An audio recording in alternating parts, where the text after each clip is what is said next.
Alright, you guys, this is book review number 1. This is going to be a multi-part series. I'm going to do a few very quickly, and then of past books that I've read, and then as I read new books, continue the series. Well, let's see. Let's look at the first of these books. Actually, got to make a decision here. I think we are going to look at In the Time of Madness.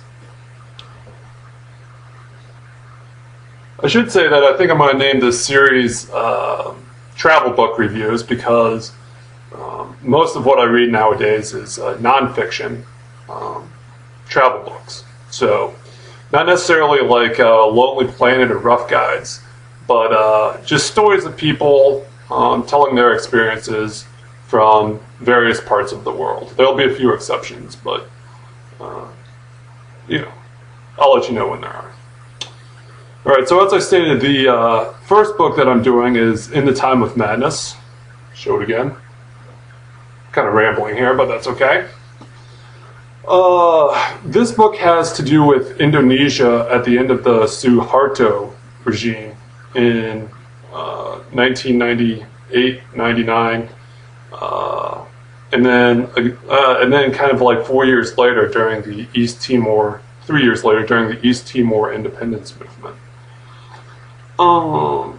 And what I like about this book, or what makes this book different, is it's not just a history. It's written from the perspective of the journalist, and he includes himself widely into the stories, though not really making up any of the details, just kind of explaining his experiences. The book is divided into 3 parts. One is when he goes into the jungles of Borneo to see some kind of local militias. You have to understand that Indonesia at this time period is very divided, does not have a strong central government, except on the island of Java. So, and is also very impoverished, which, just creates lack of infrastructure. So in the island of Borneo, there are basically these 3 tribes that fight among one another. Now, I'm not going to recall what the specific tribes are, but I do know that the first tribe was considered sort of outsiders. They moved into the island, created a lot of businesses, and were resented by the second 2 groups. The second 2 groups, let's say Group B, is along the coast and a little more wealthy, and then Group C is the true inland headhunters, scavengers of Borneo, sort of very Stone Age civilization types. Now, the part that I liked about this book, and once again I'll remind you, this is one of 3 sections in the book, is sort of the vivid details that are described. When he went into this area, rumors of headhunting and cannibalism were just that, rumors, hearsay, but he actually went in during this time of violence that arose, more so than any time in the last 20 years in this specific Borneo region, and saw the headhunters, went through the area, saw how sort of random neighbor-to-neighbor violence, similar to what happened in, say, Rwanda, how neighbor-to-neighbor violence emerged and people were ostracized, and even though it was not even reported that much in Indonesia, let alone the rest of the world, did create sort of a mini humanitarian catastrophe. Yeah.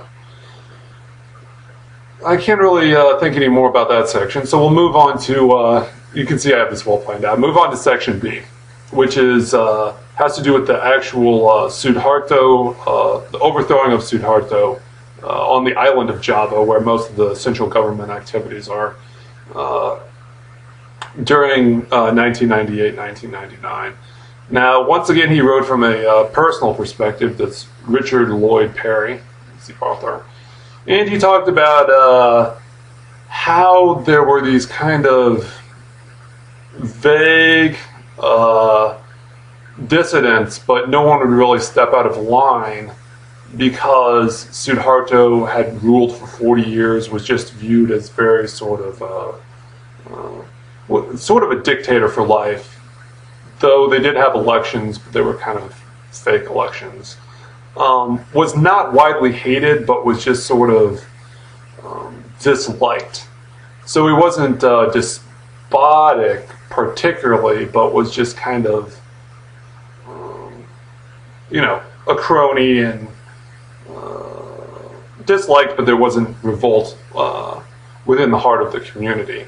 Now, this all changed in 1999 when a student revolt happened, and there were a few people killed, a few students killed, which eventually led to a slow combination of events that led to the occupation of the capital by students, and eventually led to the resignation of most of the top officials within Indonesia, including eventually Suharto himself. Now, the thing that I really liked about this section was how the author really described how little events led to big events. Now, this is something interesting about Indonesia in that he described it almost as equivalent to magic realism, in that rather than having like a specific mass movement that would clearly arise, the reasons for why the student movement happened were very vague, and largely had to do with kind of signs. It's not necessarily that the students took the signs as absolute, but just as sort of like indicators of the way that the country was going, which combined with the negative state of the country eventually led to people, first the students and then the larger populace rebelling against Suharto. Yeah, I would say that's the best part of that section. Now, the third section has to do with the East Timor independence movement.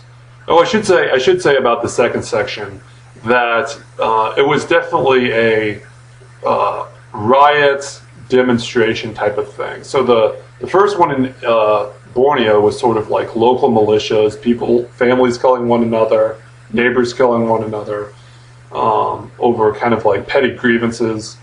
The second one was has to do with mass demonstration and put down sort of like, I don't know, the Tiananmen Square riots, but maybe not as violent.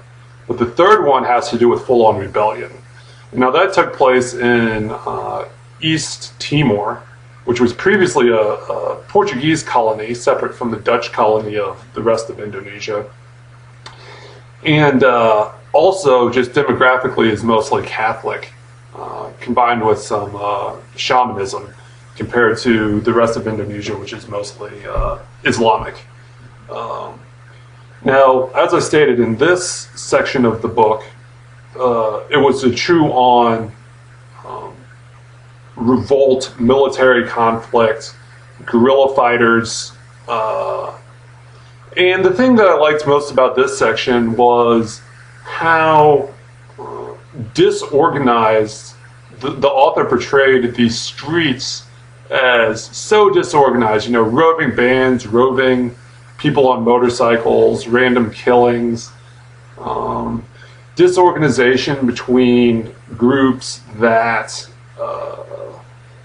were trying to help people out on a local level, like local militias that were fighting against the Indonesian government, and how they were trying to protect their people but really could not. And he contrasted this with the international aid organizations that came in. Now, the international aid organizations served their point. They led to a referendum on the Indonesian government. There was some security force. But really the thing that he pointed out was how, even though they served their purpose in allowing for a referendum and eventually the independence of the country, how separated those individuals were from the larger society until the end, when some of the actually Indonesian government troops in their last throes started bombing and firing AK-47s upon the UN compound. And really, I think what that exposed was how international aid organizations need to take a holistic approach in these things. Like, when people are declaring their independence, there's just so much volatility involved that you can't be a specific thing. I mean, you can serve a specific purpose, but you need to look out for the wider well-being or welfare of the community. Leastwise, it descends into chaos, and actually the name of the book is In the Time of Madness. Well, eventually he left, and East Timor gained its independence. But I feel like the part of the book that struck me the most, that was kind of the theme throughout these 3 sections, was how violent Indonesia can be, but also how that violence isn't necessarily a national edict, though it can be, but just how splintered the various groups are. The militias in Borneo, the central government in Java, which mostly is just concerned about Java, and then the outlying islands, which have their own motives.